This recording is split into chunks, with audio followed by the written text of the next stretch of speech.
በፍቅር ግንኙነት ጊዜ ብሬክአፕ ሲፈጠር ወይም ደግሞ ከሆነ ከለመድነው መጥፎ ልማድ ላይክ እንደ ጫት መጠጣት፣ መቃም አይነት ሱስ ወይም ቁማር አይነት ሱስ በሚወጣበት ጊዜ የነበረው የፍቅር ግንኙነት ሊናፍቅ ይችላል፣ ወይም ደግሞ የነበርንበት የሱስ ዘመን ሊናፍቅ ይችላል። ታዲያ በዛ ጊዜ እንዳንጎዳህ ከሚያደርጉን ነገሮች ውስጥ የመጀመሪያው የተፈጠረውን ሁኔታ ሙሉ በሙሉ መቀበል ነው። ለምሳሌ የፍቅር ግንኙነት ሲያቆም ወይም ጠብ ሲፈጠር በመካከል ማለት ነው፣ የተፈጠረውን ጠብ ሙሉ በሙሉ መቀበል አስፈላጊ ነው። ሙሉ በሙሉ መቀበል ማለት ምንድነው? እንደዚህ አይነት ብሬክአፕ በሚፈጠርበት ጊዜ ወይም ከሱስ ዊዝድሮ በሚደረግበት ጊዜ አእምሮ የሚያስበው ነገር ያለፈውን መልካም ጊዜ ነው። ለምሳሌ ሪሌሽንሺፕ ከነበረ በሪሌሽንሺፕ ውስጥ የተዝናናችሁበትን ቦታ ያሳለፋችሁትን መልካም ጊዜ ምናምን አሪፍ ነገሮች ላይ ብቻ ፎከስ ያደርጋል ማለት ነው። ወይም ደግሞ ሪሌሽንሺፑ ቢቀጥል ምን አይነት ጥሩ አጋጣሚ ሊፈጠር እንደሚችል ወይም ደግሞ ምን አይነት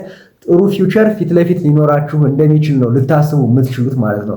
ሶ እነዚህን ከሆነ ሙሉ በሙሉ አልተቀበላችሁትም ማለት ነው። ሙሉ በሙሉ መቀበል ማለት ብሬክአፕን ሙሉ በሙሉ መቀበል ወይም ከሱስ ዊዝድሮ ማድረግን ከሱስ መውጣትን ሙሉ በሙሉ መቀበል ማለት ከዚህ ሱስ በመውጣቴ ወይም ደግሞ ከዚህ ሪሌሽንሺፕ ውስጥ በመውጣቴ ያገኘኋቸው አድቫንቴጆች ወይም ጥቅሞች ምን ምን ናቸው ብሎ ማሰብ፣ እነዛን በዝርዝር ወረቀት ላይ ማስቀመጥ ወይም እነዛን ኖት አድርጎ መያዝ ማለት ነው። ሶ በብሬክአፑ ምክንያት የሆነ መልካም መናፈቅ ወይም ያለፈውን ጊዜ መናፈቅ ሲኖር ወይም ደግሞ ፊት ለፊት ሪሌሽንሺፑ ቀጥሎ ቢሆን ሊፈጠር የሚችለው መልካም ጊዜ መናፈቅ በሚኖርበት ሰዓት ወይም መገመት በሚኖርበት ሰዓት እነዛን ዝርዝሮች በማንበብ አእምሮን አዲስ ልማድ ማስለመድ ወይም ደግሞ አእምሮን በአዲስ ሀሳብ መሙላት ማለት ነው። ይህ ማለት ሙሉ በሙሉ መቀበል ማለት ነው። አንድ ሰው ያቋረጠውን ሪሌሽንሺፕ እየናፈቀ ከሆነና ያቋረጠው ሪሌሽንሺፕ ቢቀጥል ምን አይነት አሪፍ ሊሆን እንደሚችል እየገመተ ከሆነ ያ ሰው ቪክቲም ነው፣ ተጎጂ ነው ማለት ነው። ያ ሰው አሁንም ያን ሪሌሽንሺፕ እየናፈቀ ነው ማለት ነው። ወይም ሙሉ በሙሉ የሪሌሽንሺፑን መቋረጥ አልተቀበለውም ማለት ነው። ስለዚህ የሪሌሽንሺፓችሁን ሙሉ በሙሉ መቀበል አለባችሁ። ሙሉ በሙሉ መቀበል ማለት እንደነዛ አይነት ሀሳቦች ወደ አእምሯችሁ በሚመጡ ጊዜ እናንተ ኖት አድርጋችሁ የያዛችሁትን ነገር ማንበብ ማለት ነው። ያ ማለት ሪሌሽንሺፑ በመቋረጡ ልታገኙት የምትችሉን አድቫንቴጅ ገምታችሁ ማስቀመጥ፣ ሪሌሽንሺፑ ባለመቀጠሉ ልታገኙት የምትችሉትን አድቫንቴጅ ገምታችሁ ማስቀመጥ። እንዲህ አልኮል፣ ከሲጋራ፣ ከጫት፣ ከተለያዩ ሱሶች ወጣችሁ ከሆነ ደግሞ በመውጣታችሁ ምክንያት እያተረፋችሁ ያለውን አድቫንቴጅ ጽፎ እንደዚህ አይነት ሀሳብ ሲመጣ ማንበብ እንዳትጎዱ ያደርጋችኋል።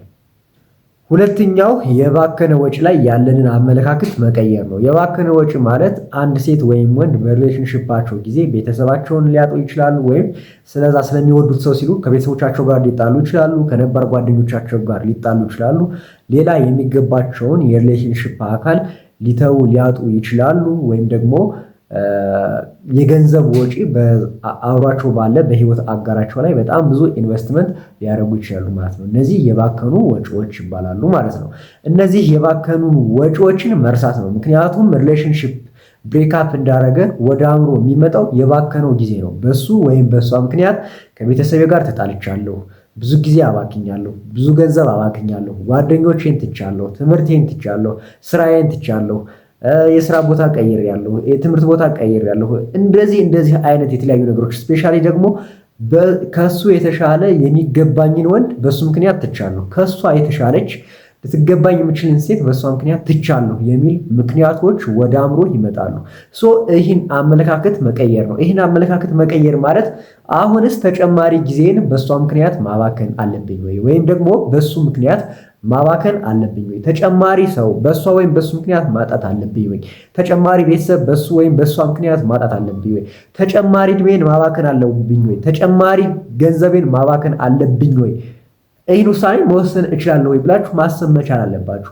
ያለፈውን ሪሌሽንሺፕ የተጎዳችሁበትን ሪሌሽንሺፕ ትታችሁ መሄድ ማለት ላይክ ያን ጉዳት አለመቀበል ማለት ሳይሆን ያን ጉዳት አልተጎዳችሁም ማለት ሳይሆን ወደፊት የምትጎዱትን ጉዳት ማስቀረት ነው። ራሳችሁን ሴም ማድረግ ነው። ወደፊት ልጣቱት የምትችሉትን ሰው አለማጣት፣ ወደፊት ልጣቱት የምትችሉትን ቤተሰብ አለማጣት፣ ወደፊት ልታባክኑት የምትችሉትን ጊዜ አለማባከን ነው እንጂ ያለፈውን ሪሌሽንሺፕ ረስታችሁ ስለሄዳችሁ ላይክ ራሳችሁን እንደ ደካማ ወይም ደግሞ ያሳለፈውን ዋጋ የማይቆጥር ሰው አድርጋችሁ ማሰብ የለባችሁም። ስለዚህ በባከነ ወጪ ላይ ያላችሁን አመለካከት መቀየር መቻል አለባችሁ። ይህን ሁሉ ጊዜ በሱ ላይ ወይም በሷ ላይ አጥፍቻለሁ ብላችሁ ተጨማሪ ጊዜ ማጥፋት ሳይሆን ያለባችሁ ከእንግዲህ በኋላ የሚገባኝን አይነት ነገር ህይወት መኖር አለብኝ ብላችሁ መወሰን ማቋረጥ አለባችሁ። ከዚህ በላይ ማጣት የለብኝም ብላችሁ መወሰን አለባችሁ ማለት ነው። ሶስተኛ አልፎ አልፎ የሚሰጥ ማበረታቻን ማስቆም ነው። አልፎ አልፎ የሚሰጥ ማበረታቻን ማስቆም ማለት ይህ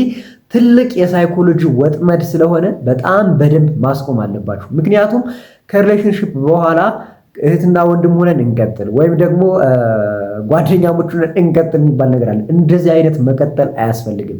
እህትና ወንድም ሆኖ መቀጠል ወይም ጓደኛ ሆኖ መቀጠል ማለት ልክ አልፎ አልፎ ቻት ታደርጋላችሁ፣ አልፎ አልፎ ታወራላችሁ ማለት ነው። እነዚህ አልፎ አልፎ የሚሰጥ ማበረታቻ ይባላሉ። ማበረታቻ ማለት በፊት በፍቅር ጊዜ ትናፍቆ የነበረውን አይነት ሳይኮሎጂ በአንተ ላይ መፍጠር ማለት ነው። ለምሳሌ እንዴት ነህ፣ ደህና ነህ፣ ላይክ ውሎህን መጠየቅ፣ ስለ ስራ መጠየቅ፣ ስለ ትምህርት መጠየቅ፣ ስለተለያዩ ነገሮች መጠየቅ፣ ውሎህን፣ አዳርህን ምናምን ትጠይቃለህ። ይሄ አልፎ አልፎ የሚሰጥ ፍቅር ወይም አልፎ አልፎ የሚሰጥ ማበረታቻ ነው። ይህን ማስቆም አለብህ። ዋንስ ከሪሌሽንሽፕ ከወጣችሁ በኋላ ማለት ነው ብሎክ ማድረግ አለባችሁ። ኮንታክት ማጥፋት፣ ፎቶ ማጥፋት፣ ያን ወንድም ይሁን ሴት ሊያስታውሳችሁ የሚችለውን ሰው ማጥፋት አለባችሁ። በምንም አይነት መንገድ ተመልሳችሁ ቻት ማድረግ መጀመር፣ ቴክስት መደራረግ መጀመር፣ መደዋወል መጀመር የለባችሁም። ይሄ እንዳትጎዱ ያደርጋችኋል። ሪሌሽንሽፕ ብሬክአፕ ካደረጋችሁት ሰው ጋር ግን ስቲል የምታወሩ ከሆነ ስቲል የምትደዋወሉ ከሆነ ስቲል የምትገናኙ ከሆነ እየተጎዳችሁ ነው ማለት ነው። ቪክቲም ናችሁ ማለት ነው። ስለዚህ መጎዳት ስለሌለባችሁ ይህን ማስቆም አለባችሁ። አራተኛ ድንበሮችን እንደገና ማቋቋም ነው። ድንበሮችን እንደገና ማቋቋም ማለት በጣም ብዙ ጊዜ የሆነ ሰው ሪሌሽንሽፕ አንድ የከፈረሰ በኋላ ሌላ ሁለተኛ፣ ሶስተኛ፣ አራተኛ ሪሌሽንሽፕ ውስጥ ይገባል። ግን እነዛ ሪሌሽንሽፖች በሳምንት፣ በሁለት ሳምንት፣ በሶስት ሳምንት ግፋቤት በሁለትና በሁለት ሶስት ወር ውስጥ ይቋረጣሉ ማለት ነው። ምክንያቱም አሁን ሰዎች ከመጀመሪያው ጉዳታቸው ተነስተው ከዛ ስህተት ተምረው ለራሳቸው ድንበር ማበጀት ይጀምራሉ። አሁን ቀልድ የሚመስል ነገር፣ ፉገራ የሚመስል ነገር ሲፈጠር ማለት ነው አይ በዚህ ጉዳይ አንተና እኔ መቀላለድ የለብንም፣ በዚህ ጉዳይ አንቺና እኔ መቀላለድ የለብንም፣ የኛ ሪሌሽንሽፕ ስሬስ መሆን መቻል አለበት ይላሉ። ከዛ እነዛ ፌክ የሆኑ ሰዎች ከህይወታችሁ ይወጣሉ ማለት ነው። ድንበሮችን እንደገና ማቋቋም ማለት ይሄ ነው። በመጀመሪያው ሪሌሽንሽፕ ጊዜ በጣም ብዙ ሰዎች ሳያውቁ ይጎዳሉ። ሊጎዳችሁ የሚችሉ ሰዎች ቀልድ በሚመስል መንገድ የእናንተን ክብር እየነኩ እናንተን መሰለል ይጀምራሉ ማለት ነው። እናንተን መሞከር፣ የእናንተን ሀሳብ መገመት ይጀምራሉ። ያኔ ተፈቅዱላችኋላችሁ እስከ መጨረሻው መጥተው ይጎዷችኋል ማለት ነው። ድንበሮቻችሁን እንደገና ማቋቋም እንደገና ማስተካከል አለባችሁ። የሚያከብራችሁ ሰው፣ የሚወዳችሁ ሰው፣ ላይፍ ታይም አብሯችሁ መሆን የሚፈልግ ሰው የእናንተን ክብር የሚነካ ንግግር አይናገራችሁም። ላገኛችሁ በተባላችሁበት ሰዓት ሁሉ እየሄዳችሁ ማግኘት የለባችሁም። እሺ አሁን ከሁለተኛ ሶስተኛ ሪሌሽንሽፕ ላይ ሰዎች ምን ያደርጋሉ መሰላችሁ?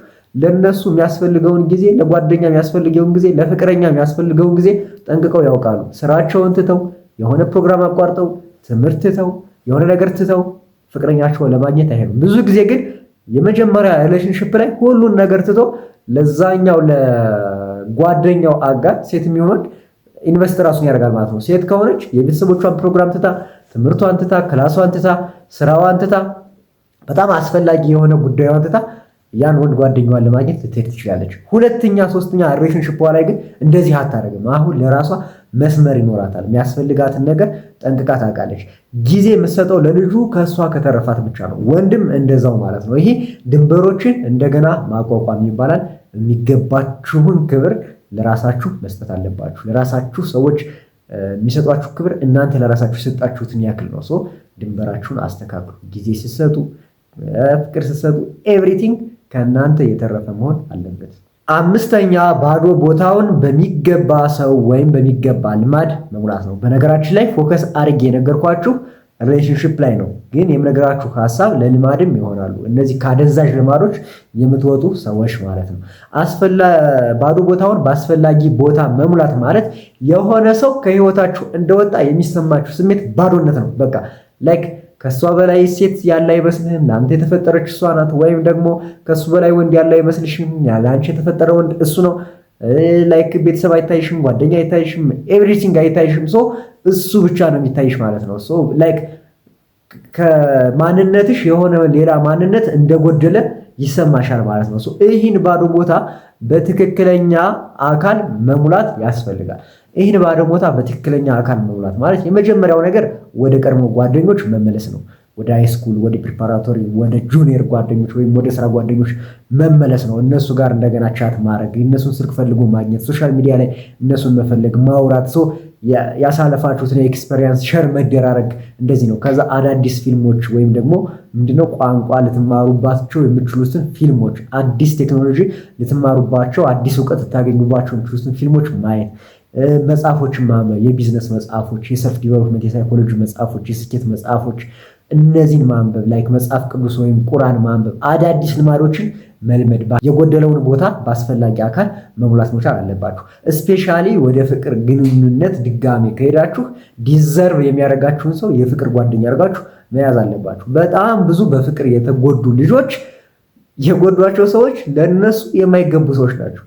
ላይክ በአስተሳሰብ፣ በትምህርት፣ በስራ፣ በውበት እነሱን የማይመጥኗቸው ሰዎች በጣም በሚያሳዝን ሁኔታ ግን ጎጆዎች ሆነዋል በህይወታቸው። ይሲ ላይክ በማይገባችሁ ሰው መጎዳት የለባችሁም። ይሲ መጀመሪያውኑ ሰዎች ሪሌሽንሺፕ ውስጥ ሲገቡ የሚፈጠረው ነገር ምንድነው? በስራ ቦታ ወይም ባደጉበት አካባቢ ወይም በተማሩበት አካባቢ ካለ ከሆነ ሰው ጋር ነው ሪሌሽንሺፕ ውስጥ የሚገቡ። ይሄን መተው አለባችሁ። ለእናንተ ሪል ዲዘርቭ የሚያደርጋችሁ ሰው መሆን አለበት። ያ ሰው እስኪመጣ መጠበቅ አለባችሁ። ሪሌሽንሺፕ ውስጥ ለመግባት የሚያስቸኩል ነገር የለም። ይሲ ላይክ በውበት ከሆነ እናንተን ዲዘርቭ የሚያደርግ፣ በትምህርት ከሆነ እናንተን ዲዘርቭ ማድረግ፣ በአስተሳሰብ ከሆነ እናንተን ዲዘርቭ የሚያደርግ ለእናንተ የሚገባ፣ በእውቀት ከሆነ ለእናንተ የሚገባ ሰው መሆን መቻል አለበት። ከማይገባችሁ ሰዎች ጋር ሪሌሽንሺፕ ትጀምሩና ትጎዳላችሁ ማለት ነው። የሚገባችሁ ሰዎች፣ ለእናንተ ዲዘርቭ የሚያደርጉ ሰዎች፣ የእናንተን ትክክለኛ ማንነት የሚያሟሉ ሰዎች አይጎዳችሁም። የጎደለውን ቦታ በትክክለኛ አካል መሙላት መቻል አለባችሁ ማለት ነው። እነዚህ 5 ነገሮች ከሱስ ወይም ደግሞ ከፍቅር ብሬክአፕ በኋላ የሚመጣን ጉዳት በተገቢ መንገድ ለማስተናገድ የሚያገለግሉ ናቸው። ቀጣይ በሌላ ርዕስ እንገናኛለን። ደህና ሰንብቱ።